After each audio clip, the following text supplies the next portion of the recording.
दोस्तों, क्या आपने कभी रात के सन्नाटे में प्रार्थना की है? आंखों से आंसू गिर रहे हों और दिल से सिर्फ एक सवाल उठे, प्रभु, आप कहां हैं? कभी कभी हम जिंदगी के तूफानों में फंस जाते हैं, प्रार्थना करते हैं, रोते हैं, पुकारते हैं, लेकिन लगता है जैसे ऊपर से कोई जवाब नहीं आता। ऐसा लगता है जैसे ईश्वर छिप गया है। पर क्या सच में ईश्वर छिपा है? क्या वो कहीं दूर चला गया है, या उसके छिपे होने के पीछे कोई बड़ा रहस्य है? आज हम इसी रहस्य की शुरुआत करने जा रहे हैं। ईश्वर क्यों छुपा है? और इसका पहला भाग है जब ईश्वर दिखाई देता था। बाइबल हमें बताती है कि एक समय था जब ईश्वर खुद को छिपाता नहीं था। वो बोलता था, दिखता था, चलता था और अपने लोगों के बीच रहता था। उत्पत्ति की पुस्तक में लिखा है, ईश्वर हर दिन आदम और हव्वा के साथ चलता था। वो उनसे बात करता था जैसे एक पिता अपने बच्चों से बात करता है। सोचिए, वह कैसी अद्भुत निकटता रही होगी। न कोई दूरी, न कोई डर, बस प्रेम और विश्वास का रिश्ता।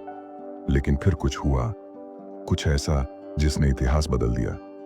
लेकिन उस पर हम अगले भाग में आएंगे। पहले जरा देखते हैं कि ईश्वर कैसे अपने लोगों के बीच प्रकट होता था। मूसा, जो जंगल में अपने ससुर की भेड़ों को चरा रहा था, एक दिन उसने कुछ अजीब देखा। एक झाड़ी जल रही थी, पर वो झुलस नहीं रही थी। वो पास गया और तभी एक आवाज आई, मूसा, मूसा। मूसा ने जवाब दिया, हाँ प्रभु, मैं यहां हूं। ईश्वर ने कहा, पास मत आ, अपने जूते उतार, क्योंकि यह भूमि पवित्र है। सोचिए दोस्तों, एक साधारण चरवाहा और उसके सामने खुद ईश्वर का स्वरूप। वो अदृश्य नहीं था, उसने आग के माध्यम से खुद को दिखाया। उस आग में उसकी महिमा थी, उसकी उपस्थिति थी। वहीं से ईश्वर ने कहा, मैंने अपने लोगों की दुखभरी पुकार सुनी है और उन्हें छुड़ाने आया हूं।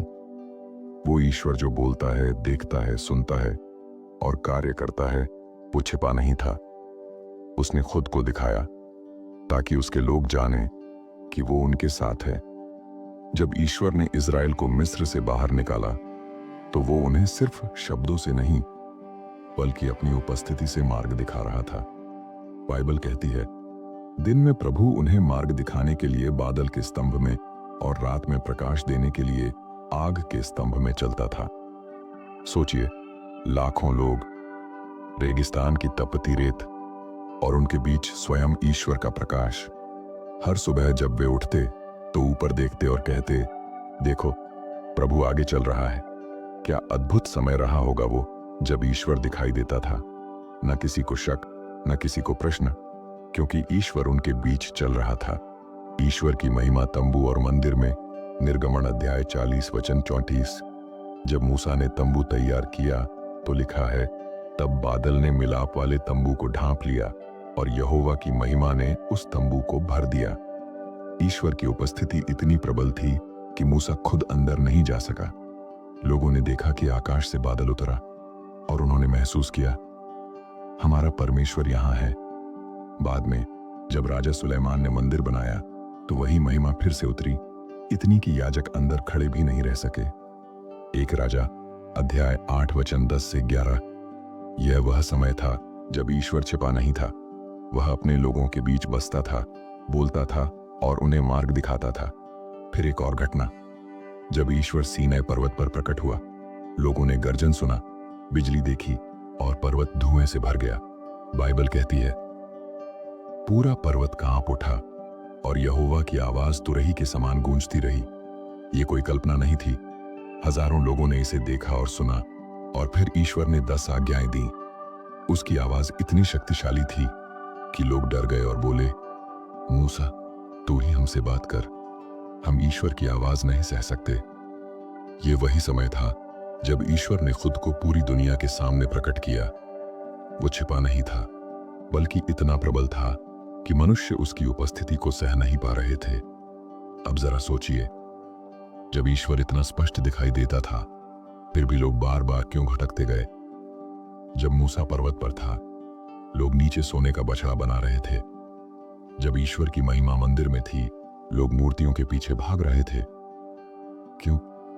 क्योंकि मनुष्य का हृदय अंधा हो गया था।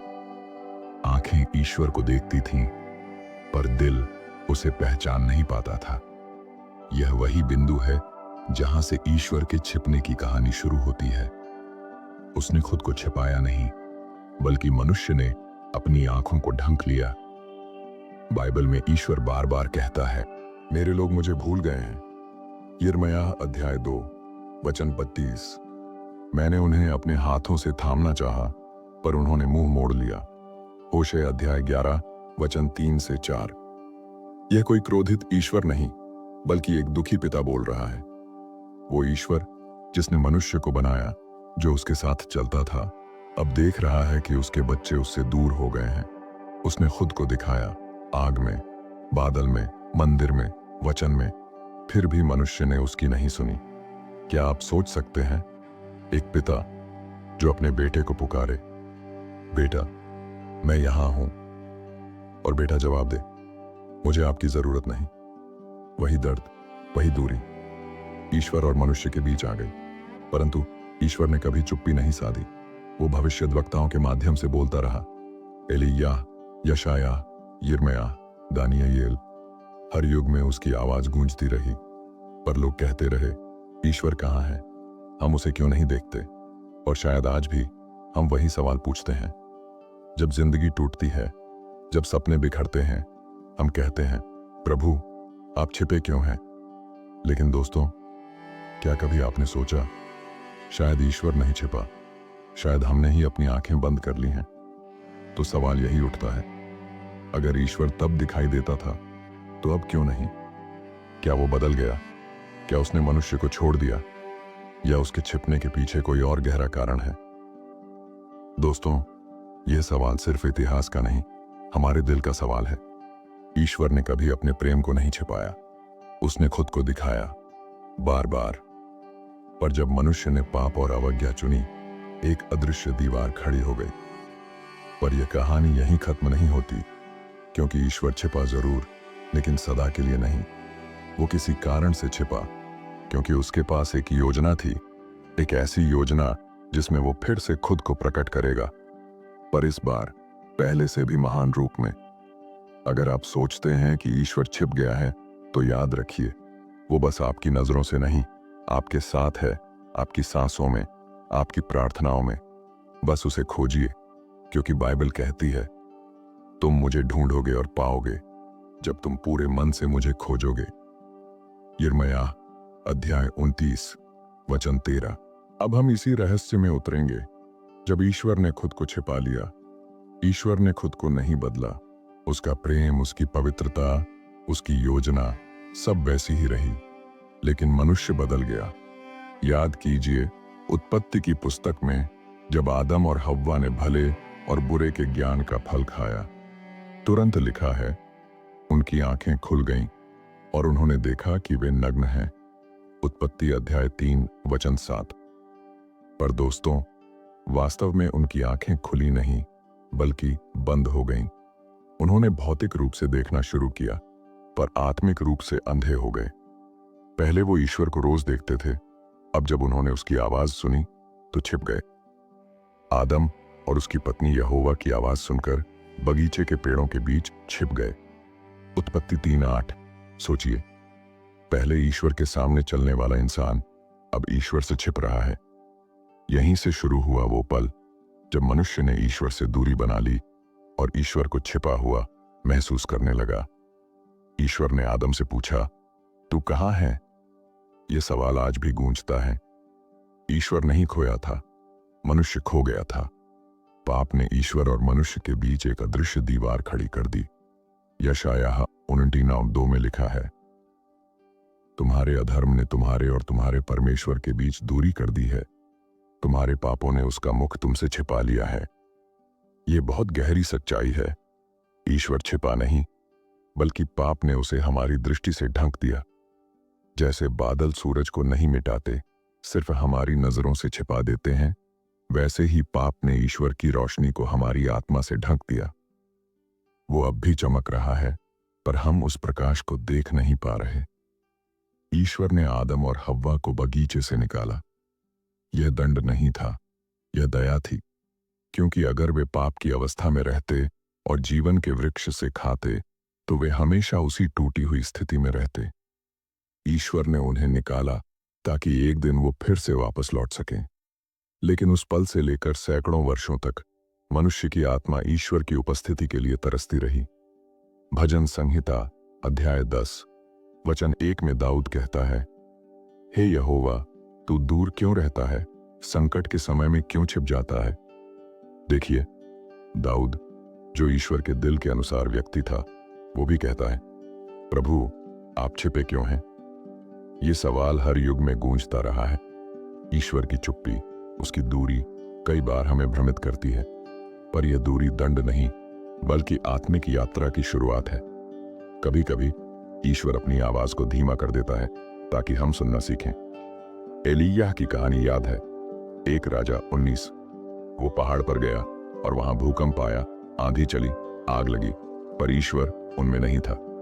फिर आया एक धीमी सी आवाज और एलिय्याह ने अपना चेहरा ढांक लिया क्योंकि उसने उस कोमल आवाज में ईश्वर को पाया। दोस्तों, ईश्वर हमेशा गर्जना में नहीं बोलता। कई बार वो शांति में, चुप्पी में, हमारे दिल की गहराई में बोलता है। अगर हमें लगता है कि वो छिपा है तो शायद वो हमें सुनना सिखा रहा है। पुराने नियम में ईश्वर की उपस्थिति पवित्र पवित्र स्थान में सीमित थी, जहां कोई भी सीधा प्रवेश नहीं कर सकता था। केवल महायाजक साल में एक बार, वह भी बलिदान के लहू के साथ, उस पर्दे के भीतर जाता था। यह पर्दा एक प्रतीक था कि ईश्वर और मनुष्य के बीच अब भी दूरी है। वो अब भी वहां है, पर छिपा हुआ। वो चाह रहा था कि लोग पवित्रता को समझें, विश्वास से आए, बलिदान के माध्यम से संबंध बनाना सीखें। वो छिपा नहीं था बल्कि मनुष्य को तैयार कर रहा था उस दिन के लिए जब वह फिर से सबके सामने प्रकट होगा। कई बार ईश्वर की चुप्पी उसकी अनुपस्थिति नहीं होती बल्कि उसकी परीक्षा होती है। अय्यूब की कहानी देखिए। वो सब कुछ खो देता है, परिवार, धन, स्वास्थ्य। वो पुकारता है, मैं पूर्व की ओर जाता हूं पर वह वहां नहीं, पश्चिम की ओर जाता हूं पर उसे नहीं देखता। अय्यूब 23:8। पर बाद में वही अय्यूब कहता है, पर वह मेरे मार्ग को जानता है, जब वह मुझे परखेगा तो मैं सोने के समान निकलूंगा। अय्यूब अध्याय 23 वचन 10। ईश्वर कभी कभी छिपता है ताकि हमारा विश्वास चमके। जब सब कुछ स्पष्ट हो तो विश्वास की जरूरत नहीं होती, पर जब अंधकार हो और हम फिर भी ईश्वर पर भरोसा करें, वहीं असली विश्वास जन्म लेता है। पाप ने सिर्फ दूरी नहीं बनाई बल्कि इंसान को स्वयं का ईश्वर बना दिया। लोगों ने कहा, हमें उसकी जरूरत नहीं। उन्होंने मूर्तियां बनाई, सोने, पत्थर, लकड़ी से, और कहा, यही हमारा देवता है। रोमियो अध्याय 1 वचन 21 में पौलुस लिखता है, उन्होंने परमेश्वर को जाना परंतु उसका महिमा के अनुसार आदर नहीं किया। उन्होंने सृजनहार की जगह सृष्टि की उपासना की। और जब मनुष्य ने खुद को केंद्र में रखा, ईश्वर ने कहा, ठीक है, मैं पीछे हटता हूं। उसका छिपना दंड नहीं बल्कि परिणाम था उसके बच्चों की अपनी जिद का। दोस्तों, कभी कभी ईश्वर का छिपना उसकी महान योजना का हिस्सा होता है। बाइबल बताती है कि ईश्वर ने समय समय पर अपनी महिमा को छिपाया ताकि उसकी योजना पूरी हो सके। उदाहरण के लिए, यूसुफ को बेचा गया, वो जेल गया, उसे भी लगा कि ईश्वर छिप गया है, पर उसी छिपे समय में ईश्वर एक बड़े उद्धार की तैयारी कर रहा था। कई बार ईश्वर पर्दे के पीछे काम करता है। हम सोचते हैं वो चुप है, पर वास्तव में वो हमारे लिए भविष्य तैयार कर रहा होता है। ईश्वर चाहता है कि हम उसे विश्वास से खोजें। यिर्मयाह अध्याय 29 वचन 13 कहता है, तुम मुझे खोजोगे और पाओगे जब तुम पूरे मन से मुझे खोजोगे। ईश्वर का छिपना हमें खोज करने के लिए प्रेरित करता है। अगर वह हमेशा प्रकट होता तो शायद हम उसे हल्के में लेते, पर जब वो छिपता है हम उसके लिए तरसते हैं, रोते हैं, पुकारते हैं, और वही पुकार हमारे दिल को उसके करीब लाती है।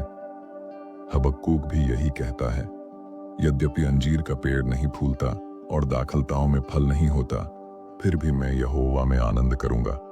हबक्कूक अध्याय 3 वचन 17 से 18। देखिए, ईश्वर का छिपना निराशा नहीं बल्कि विश्वास की परीक्षा है। पुराने नियम के अंत में मलाकी की पुस्तक के बाद 400 वर्षों तक ईश्वर ने कोई भविष्यद्वक्ता नहीं भेजा। यह था 400 वर्षों की चुप्पी। लोग पूछते रहे, प्रभु क्या आपने हमें भुला दिया? पर वो समय था जब ईश्वर एक महान आगमन की तैयारी कर रहा था।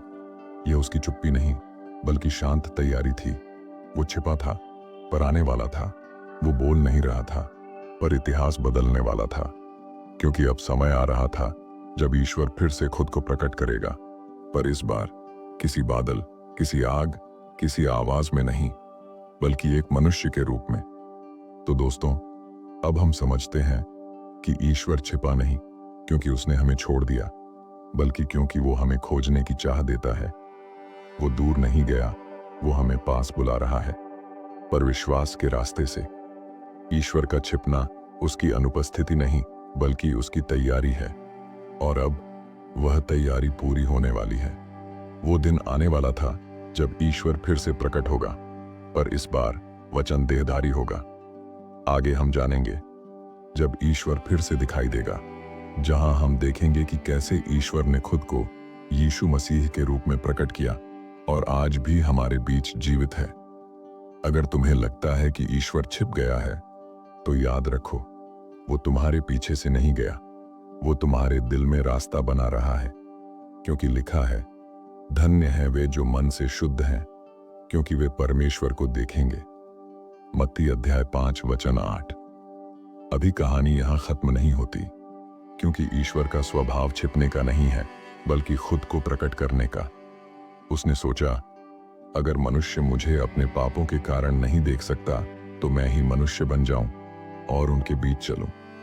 यही वो क्षण था जब स्वर्ग ने पृथ्वी को छू लिया और इतिहास में पहली बार ईश्वर फिर से दिखाई दिया।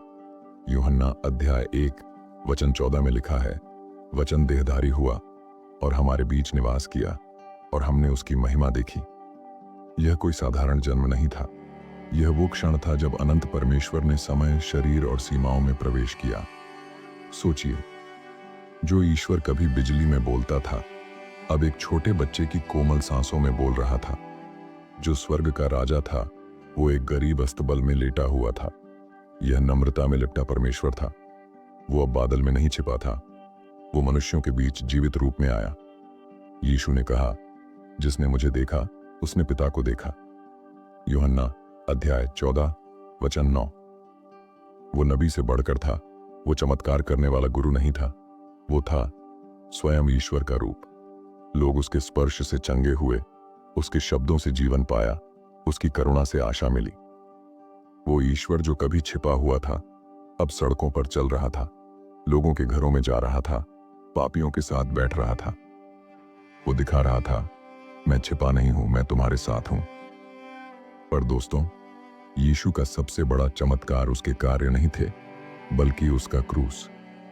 जब वो क्रूस पर लटका तो बहुतों ने सोचा, अब सब खत्म। लेकिन वो असल में वही क्षण था जब ईश्वर ने खुद को पूरी तरह प्रकट कर दिया, क्योंकि क्रूस पर उसने कहा, पिता इन्हें क्षमा कर। वो सिर्फ शब्द नहीं थे, वो ईश्वर का हृदय था जो मानवता के लिए रो रहा था। और जब उसने अपना सिर झुकाया तो मंदिर का पर्दा फट गया। वो पर्दा जो ईश्वर और मनुष्य के बीच था, अब कोई दूरी नहीं रही। ईश्वर अब सुलभ था हर उस व्यक्ति के लिए जो उसे विश्वास से खोजे। तीसरे दिन जब पत्थर हटा और कब्र खाली मिली, तो सृष्टि ने पहली बार महसूस किया, ईश्वर फिर से दिखाई दे गया है। वो जो मृत था अब जीवित था, और उसकी उपस्थिति अब किसी एक स्थान तक सीमित नहीं थी, वो अब हर हृदय में बस सकता था। मत्ती अध्याय 28 वचन 20 में यीशु ने कहा, मैं सदैव तुम्हारे साथ हूं, युग के अंत तक। यानी अब ईश्वर को खोजने के लिए न किसी पर्वत पर जाना है, न किसी मंदिर में, क्योंकि वो अब हमारे भीतर है। आज भी ईश्वर प्रकट होता है, पर अब वह आंखों से नहीं, विश्वास से दिखाई देता है। वो दिखता है जब कोई टूटा हुआ दिल क्षमा करता है, वो दिखता है जब कोई भूखे को भोजन देता है, वो दिखता है जब कोई अपने घावों के बीच भी कहता है, प्रभु मैं आप पर भरोसा करता हूं। वो छिपा नहीं है, बस अब उसने एक नया तरीका चुना है दिलों में बसने का। यीशु ने कहा, यदि कोई मुझसे प्रेम रखेगा तो मैं और मेरा पिता उसके पास आएंगे और उसके साथ निवास करेंगे। यूहन्ना अध्याय 14 वचन 23। सोचिए दोस्तों, स्वर्ग का राजा अब तुम्हारे दिल में रहना चाहता है। लेकिन कहानी यहां भी खत्म नहीं होती, क्योंकि बाइबल कहती है, देखो वह बादलों के साथ आ रहा है और हर आंख उसे देखेगी। प्रकाशित वाक्य अध्याय 1 वचन 7। एक दिन जब यह संसार अपने अंत की ओर बढ़ेगा, वो ईश्वर जो कभी छिपा था और फिर देह में आया, वो फिर से प्रकट होगा महिमा के साथ। इस बार न किसी झोपड़ी में, न किसी अस्तबल में, बल्कि स्वर्गीय वैभव के साथ। हर आंख उसे देखेगी, हर घुटना झुकेगा, हर जुबान कहेगी, यीशु मसीह प्रभु है। दोस्तों, अब जब आप यह सुन रहे हैं तो शायद आपका मन भी यही पूछ रहा होगा, क्या ईश्वर सच में मेरे साथ है? उत्तर है हाँ। वो कभी दूर नहीं गया, कभी छिपा नहीं। वो तुम्हारे साथ है, तुम्हारी आंसुओं में, तुम्हारी प्रार्थनाओं में और तुम्हारे विश्वास में।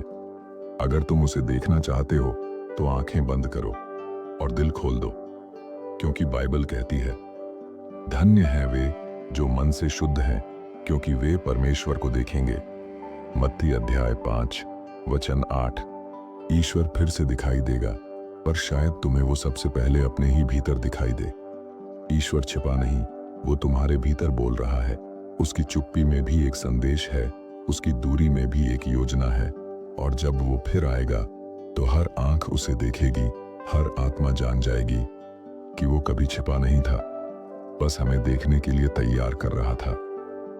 जो उसे खोजता है वो पाता है, क्योंकि ईश्वर अब दूर नहीं, वो तुम्हारे पास है।